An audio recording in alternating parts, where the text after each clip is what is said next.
of the Empire State Building. Z100, New York. I can tell you what rhymes with light switch. Oh boy. But we're not going to start things off there. Welcome to the Z100 Artist Interview Lounge presented by Grubhub. It's my friend Charlie Puth in the room, man. We have an audience clapping along. We here, have an too. audience clapping, dog. Who's Crystal Rosas is normally here with us, but she's her family is in town this morning, so she's doing some. Yeah. This is like, if you could all see this right now. There's a ring light that's bedazzled. There's a microphone that's also bedazzled with a pink top to it. There's a party hat. There's an Oral-B toothbrush. There's a giant kid's iPad and kids camera holder and pink headphones and CeraVe skin moisturizer. This is chaos over here. I mean, he's an observant. He's an observant gentleman. This all is things that could probably insane. create some sort of an inspiration for a new song. Things that you could probably find could make really awesome sounds as well. I mean, where do I start? Yeah. I can hit everything here. I remember I think our interview was one of the first times I ever talked about absolute pitch and things that because I always thought people didn't care about that. So that's kind of a nice memory. Dude, that I have with you. we've had the best memories, bro. Yeah. I mean, I don't know if anyone really fully understands the amount of I mean, love I have for you, dude. Growth in watching you shine and watching you 8 continue. years. It's been 8 solid years. That's a dude. lot. Yeah, we've gone through so many different fashion disaster choices. I know. Do you remember the neon green tennis ball? I was never offended at anything that you wore. I was very. Well, I wasn't of yours, but yeah. I we think were very. we were definitely of the we tried moment, things. Yeah, we tried things. but that's why we rule. Yeah, for sure. We definitely tried things. The glow up has been nice, man. Last time we did get the chance to hang out was our Z100, our iHeartRadio Jingle Ball, bro. And I just want to talk about how life has been, how your heart has been full since last December, moving here into the early parts of 2023, man. How you doing? I am loving everybody. Love everybody. Yeah. Lots of love. But in all seriousness, it's really, I'm very excited that I get to step out and go back on tour and do things like, end the year with Jingle Balls and play shows for my fans. And because that's a certain void that the internet's never going to be able to fill. For sure. Is the live show element. So the fact that I'm able to still be doing this after 8 years is really special. Dude, at a high level, man, you've been able to step out on stage and really evoke emotion in so many people through your music. And I think we've gotten through this a couple of different times through the years with conversations. What does it feel like for you to be a songwriter, to have these songs that make everyone feel happy, sad at times, heartbreak, connectivity? What does that mean for you as a songwriter to have these songs that truly do connect? Well, it makes me wonder about all the songs that haven't been written yet. Oh, and wow. I'm already working on the next album that I'd love for it to come out this year, and I think it will. And I never heard myself sound like this. I didn't think that I'd write music like the album that I put out back in October. So there's only 12 notes, but there's millions of songs to be written, and I think the people kind of inspire that as well. For sure. You've given us a little snippet on social media of this is what, album number 4, might sound like. I'm also passively messing with people. For sure. too. But I'm saying, there could be elements of truth to that. There are elements of truth to that. Tron vibes is what I'm getting. Tetris. Yeah, absolutely, yeah. And it's an R&B project, and there's elements of pop in there, but it's kind of taking a little bit of a switch turn. Watching your brain and watching the smile come to your face as you talk about it, as you feel, one of the few passion. things that brings me joy in this world. But that's awesome, dude. That's you. That's who you are, and you give us one of the few things that bring you joy, and that's why we connect. That's why we love what you do. For you to be in that space and to create right now, you mentioned that you are excited about it, but how challenging is it to go to these places and realize that you have connected the dots in your brain and you've created another chapter full of amazing music to continue to write this book. Well, you're giving me a lot of confidence right now, man. Hey, You're come on, man. dapping me up. I just want to fill in the blank musically for people, so Word.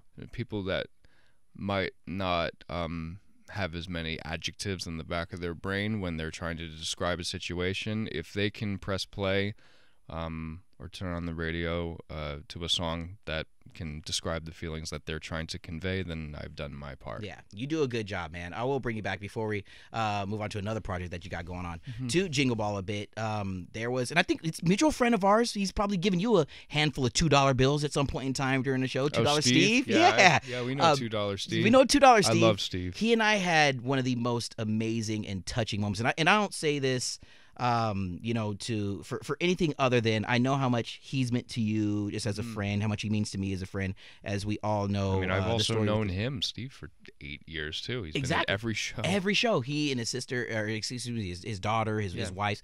But we know that he lost his son Noah, and he's reminded me so many times, live a Noah life. And there was a moment when you were singing on stage at Jingle Ball, and he and I shared this moment where we were watching you and feeling what we were feeling, Noah's spirit in the moment there, and it really goes to the way that you connect and the humility that you present through your music. I want to say that I want to share that with you to say thank you for giving us that moment. I think that however people want to perceive songs in general, not even just my music, is the way to go. No artist should ever frown that there's like a funny video being made to what was originally written as a serious song, because that's how people are relating to it. I mean, there's "See You Again," for example, is a song for Steve's son and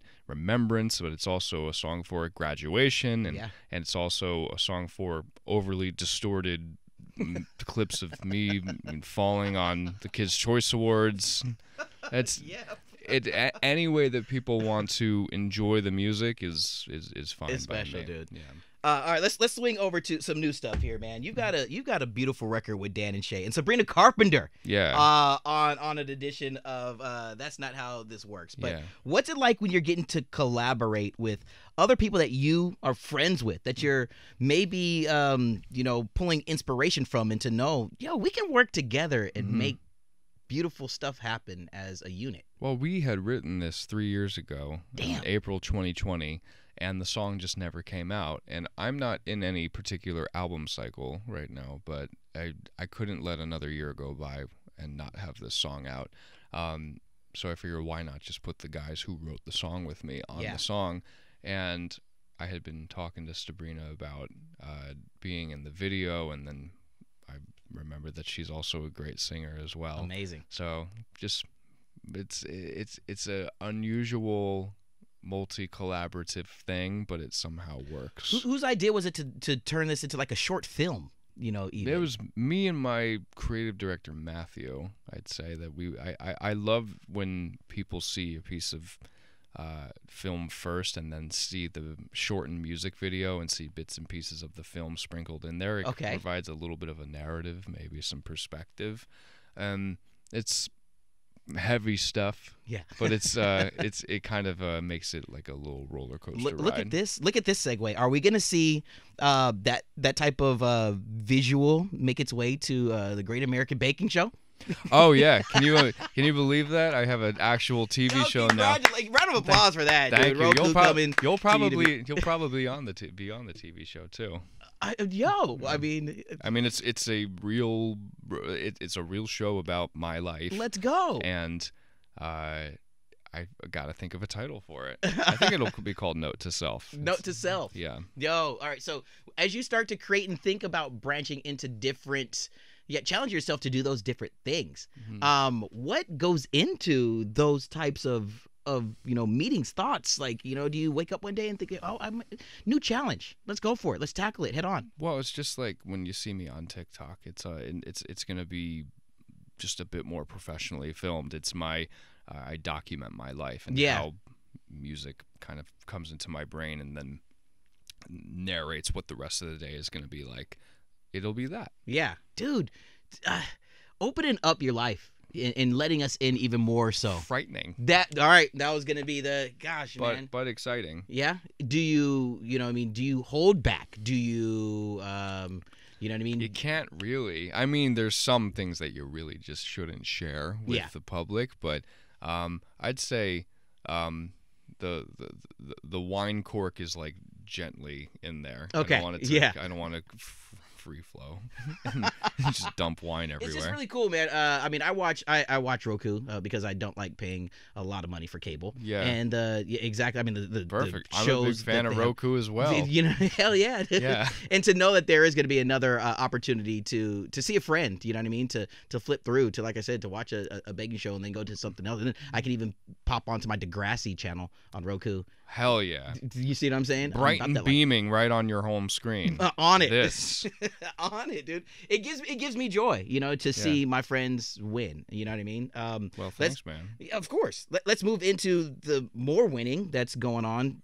Tour. Everything is good. Yeah, we established that, dude. Yeah. The fact that I get to go back on tour is really, really awesome. I never take this stuff for granted. What is the live show feeling like for you this time around? It's a bit more theatrical this time around. There's acts like in a Broadway show. Yeah. It's not just me getting on stage and just playing song 2, 3, 4, 5, 6, 7 and being done. There's actual there's memorized parts and dialogue that I have to remember. So that's why the experience. Yeah, it's a little bit of an experience. It sounds like it's a lot of an experience for me as well. I've never done television before. I've never done Broadway before, but I like to kind of just integrate elements of those things into things that I do know how to do. Yeah, think about this. Let's fast forward, and not to look past it, but let's fast forward to that moment when all this is said and done, and you know that you have accomplished those things that you say you've never done. How full do you think the heart's going to be at that moment in time? How proud are you going to be of CP when that happens? It'd be weird if I said it wasn't full right now. I see my name on Radio City, and it's I still feel that same rush of excitement that I felt when I was first coming to do an interview with you. Dude. Which feels like an eternity ago. But let us all here, who's listening, who's watching this here, say, extremely, extremely proud because you're putting yourself out there. You've always done that, and all things that are coming your way are deserved, homie. Let me just go ahead and tell you that. Well, thank you. You've been there from the very beginning, so it's a real trip. And it's been my pleasure, my honor, my joy to, again, like I said, watch a friend thrive, succeed. And I want to cap the conversation with some awesome news today. I've got it on the other side of this computer screen here, man. Talking Rock and Roll Hall of Fame. Now I know it's a huge leap, but when you're talking names like Sheryl Crow, Missy Elliott, my goodness, dude, Kate Bush. I just ran into John Sykes right over there. He was talking about that. Yeah. I always forget that he's like the president of that. Like he's like the dude. Yeah, you know what I mean? Like it's. Bro, you're in great company, man. To think that one day or two, have you imagined, as a young kid in Jersey to now hear that maybe one day, not only you already accomplished the name on Radio City Music Hall, but from your mouth, that would be cool. That would be. I got a long way to go for that though.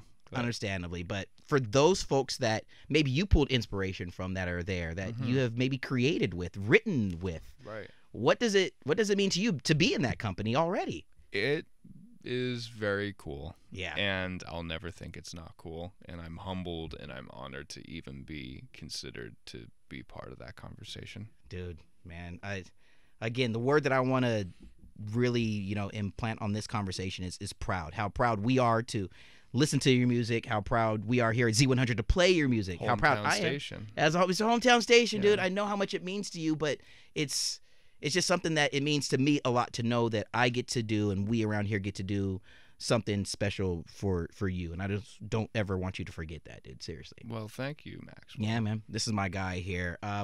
There's not much more. I mean, we could lastly just throw. I've asked you a lot of crap, dude. You want to? I know how. You know what I want to know? How long has that microphone filter been on there? That it says Maxwell, like you're going to school or something. Yeah. Well, I did have to put my name on it just because I don't want anybody else to, I don't want anyone else's lips to do that because that's just not around here. Yeah. You know what I'm saying? So I know. That's actually I should do that. Yeah, get you one, bro. It's been used. It's definitely it's little fuzzies on it, but it's But I tell you, I'm the only person that gets to do this with it, which There is a you little go. weird, which I probably I've shouldn't be actually doing on never video. seen you do that before. Yeah, I'm going to stop. Yeah. Yeah, man. Damn, I shouldn't have asked you to ask me stuff. Holy cow. All right, ladies and gentlemen, from the Z100 Artist Interview Lounge, sponsored Snaps from by Maxwell. Grubhub, this is Charlie Puth, man. Love Thank you, you, dude. bro. Serious business. Thank you, bro. From the top of the Empire State Building. Z100.